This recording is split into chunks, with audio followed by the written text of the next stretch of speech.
Hello, हां नमस्कार साहेब. हो, माहिती आहे जी फीडर ब्रेकडाऊन आहे. मी स्पॉटवरच चाललो आहे सर. अगं चल, मी निघतो, मला उशीर होतोय. अहो, ऐकलत का? आज आपल्याकडे पाहुणे येणार आहेत, तर दुपारी घरीच जेवायला या. हो, माहीत आहे. तू स्वयंपाक करून ठेव, मी ब्रेकडाऊन काढून आलोच. हॅलो, हो येईल थोड्या वेळ लाईट. हो होईल चालू.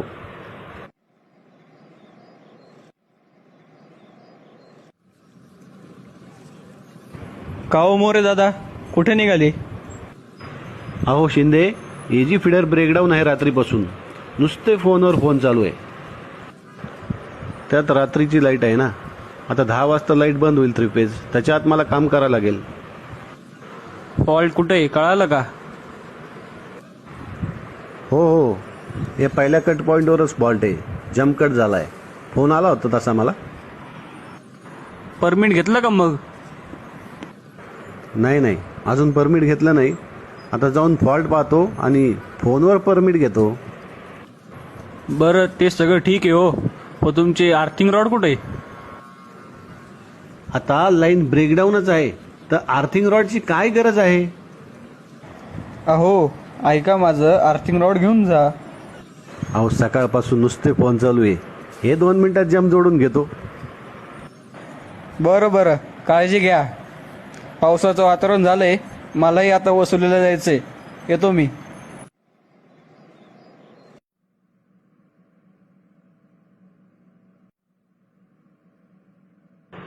हॅलो पवार साहेब. हॅलो, बोला मोरे दादा. हा साहेब, हे जी ब्रेकडाऊन आहे ना, हा इथं जम्प कट आहे. मी वर चढतोय. आयसोलेटर ओपन आहे ना? हो, ओपनच आहे, पण परमिट घेतलं नाही आणि तुम्ही पोलवर कसं काय चढताय? अहो आधी परमिट घ्या, मग काम करा ना. अहो साहेब, रात्रीपासून लाईन ब्रेकडाऊन आहे. लोकांचे नुसते फोन चालू आहेत. आल्यावर सही करतो ना.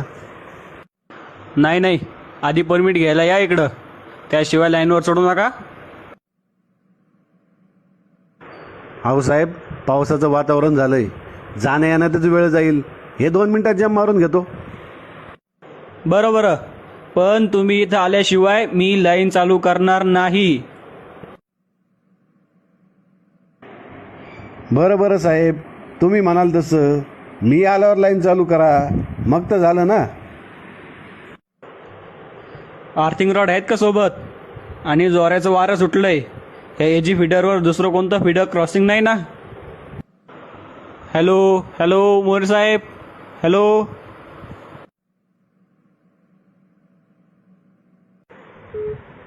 आपण ज्या नंबरशी संपर्क करू इच्छिता तो सध्या नेटवर्क कव्हरेज क्षेत्राच्या बाहेर आहे.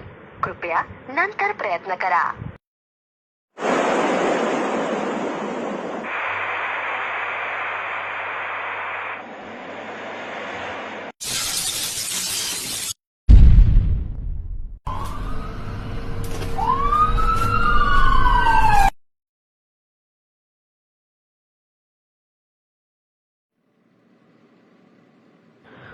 नमस्कार सिस्टर, कसा आहे आमचा पेशंट? अभिनंदन, तुमचा पेशंट काल रात्रीच शुद्धीवर आला. सिस्टर, मी त्यांना भेटायला जाऊ शकतो? हो, जा. काय मोरे दादा, कशी काय तुमची तब्येत? हो, आता ठीक आहे. पण मला एक कळत नाही, लाईन ब्रेकडाऊन असताना सप्लाय आला कुठून? तुमचं नशीब चांगलं, म्हणून तुम्ही वाचलात. तुम्ही ज्या एजी फीडरवर काम करत होते ना, त्या फीडरवर गावठाण फीडर क्रॉसिंग होतं. वाऱ्यामुळे गावठाण फीडरचा क्रॉसिंग जवळचा पोल वाकला आणि गावठाण लाईन एजी लाईनला टच झाली. त्यामुळे एजी लाईन चार्ज झाली. माझं ऐकलं असतं, आर्थिंग रॉड वापरले असते ना, तर ही वेळ आली नसती. हो, माझी चूकच झाली. मी तुमचं ऐकून आर्थिंग रॉडचा वापर करायलाच पाहिजे होता. कृपया आपल्या कामाच्या ठिकाणी दोन्ही बाजूला अर्थिंग करावीच. डिस्चार्ज रॉड सेटचा वापर. ह्याचा वापर परमिट घेऊन HT अथवा LT line, circuit breaker, AB switch अथवा फ्यूज लाईन बंद केल्यावरच करा. हे लावताना अर्थ वायर अर्थला प्रथम जोडा व मग डिस्चार्ज रॉडचे हुक एक एक करून तारांवर लावा. पण काढताना प्रथम तारांवर टाकलेले हुक काढा व शेवटी अर्थ वायर अर्थपासून वेगळी करा. डिस्चार्ज रॉडचा वापर करताना रबरी हँड ग्लोव्हजचा वापर करा. रबरी हातमोजे. ह्यांचा वापर ज्यावेळेस काम करणाऱ्या माणसांचा चुकून वीज असलेल्या भागाशी संबंध येऊ शकेल अशा परिस्थितीत करा. उदाहरणार्थ, LT लाईन अथवा साहित्य डिस्चार्ज करताना, GOD उघडताना बंद करताना, OCB उघडताना बंद करताना, LT लाईनवर काम करताना, फ्यूज कॉल काढताना इत्यादी. इन्सुलेटेड पकड. ह्या पकडीचा उपयोग LT लाईनवर पकड म्हणूनच करा. पकडवरील इन्सुलेशन व्यवस्थित आहे याची खात्री करा.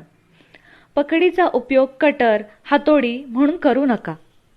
झोपाळा व सुरक्षा दोर.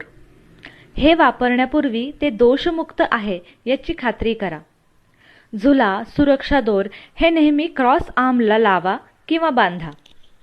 अपघाताची प्रमुख कारणे पुढीलप्रमाणे: निष्काळजीपणा, डिस्चार्ज किंवा अर्थिंग रॉडचा वापर न करणे, सुरक्षा नियमांचा भंग, गैरसमज, सोशल मीडिया, फाजील आत्मविश्वास, शारीरिकदृष्ट्या असक्षम, समयोचित लक्ष, कामाची पुरेशी माहिती नसणे.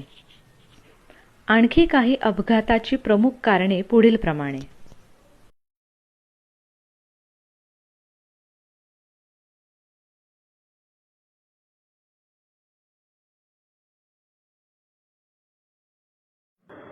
3 रॉड जीवनासाठी.